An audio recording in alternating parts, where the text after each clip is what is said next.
بسم اللہ الرحمن الرحیم۔ السلام علیکم بیٹا، یہ آج ہمارا ٹاپک جیوے جیوے پاکستان ہے، جس کے شاعر ہیں جمیل الدین حالی۔ یہ آپ کو پیپر میں سوال نمبر 2 کے طور پہ آئے گا۔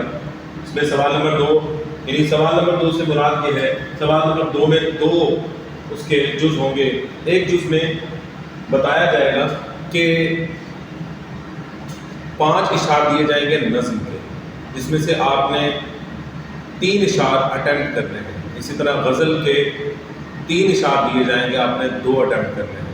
اس طرح ٹوٹل 5 اشعار آپ نے اٹیمپٹ کرنے ہیں، اور ان 5 اشعار ہر شعر کا 2 نمبر ہوں گے، اور آپ کو ٹوٹل مارکس جو ہے وہ 10 ملیں گے اگر آپ صحیح طرح لکھتے ہیں۔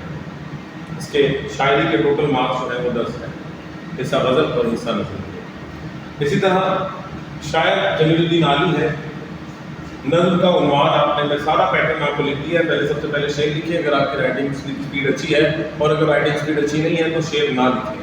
پھر اس کے بعد جمیل الدین حالی، نظم کا عنوان جیوے جیوے پاکستان۔ یاد رہے کہ اس کا 0.5 مارکس ہوتے ہیں، اس کے 0.5 مارکس ہوتے ہیں۔ پھر اس کے بعد مفہوم ہے۔ مفہوم بہت ضروری ہے، جو بچے اگنور کر جاتے ہیں۔ مفہوم آپ نے لازمی لکھنا ہے۔ اے میرے پیارے وطن تو ہمیشہ زندہ اور قائم رہے، تیرے چمن کا ہر ایک گوشہ خوشبوؤں سے مہکتا رہے۔ یہ اس شعر کا مفہوم لکھا ہے۔ اسی طرح ہر شعر کا مفہوم لکھنا ہے آپ نے۔ پھر اس کے بعد تشریح ہے۔ تشریح میں نے کوشش کی ہے کہ آپ کو کرنا سکھاؤں، تشریح کا انداز بتاؤں، تشریح کرتے کیسے ہیں۔ بچے اکثر تشریح کو رٹا لگاتے ہیں۔ رٹا نہیں لگانا بیٹا آپ نے، نہ ہی آپ نے اس کو کریم کرنا ہے۔ بس آپ نے کوشش یہ کرنی ہے کہ آپ نے خود لکھنے کی کوشش کرنی ہے۔ خود لکھنا بہت آسان ہے۔ یہ جو بھی چیزیں میں نے لکھی ہیں، یہ ساری آپ کی کتاب میں سے لی ہے میں نے۔ شاعر کی قابلیت، سب سے پہلے تشریح کا سب سے بڑا اصول جو ہے وہ شاعر کی قابلیت لکھنی ہے آپ نے۔ قابلیت میں دیکھیے کہ جمیل الدین حالی شمال کا شمار ہوشیار نویس ادیبوں میں ہوتا ہے۔ ان کے ملی نغمے حب الوطنی سے سرشار ہیں، بھرپور ہیں۔ 1971 میں ان کے ملی نغموں نے شہرت حاصل کی۔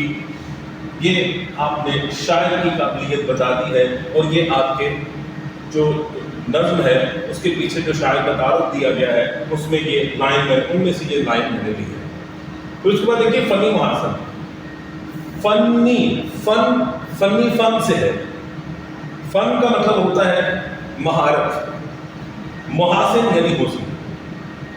جو شاعر ہے اس نے کیا مہارت برتی ہے اس شعر کے اندر، اس نظم کے اندر، اس کی خصوصیات کیا ہیں، وہ آپ نے یہاں پہ ظاہر کرنی ہے۔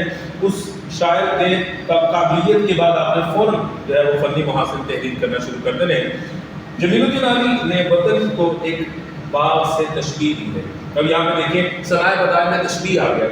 پھر میرا ملک کہ ہمیشہ باغ کی طرح رنگ برنگا اور خوشبودار رہے، یہ تشریح کا انداز ہے۔ پھر اس کے بعد آپ نے تفصیلات پہ چلے جانا ہے، اس شعر کی تفصیلات پہ چلے جانا ہے۔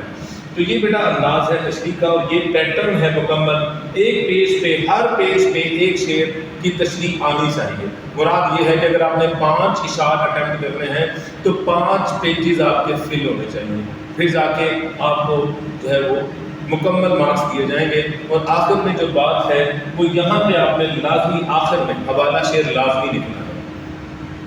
Thank you very much.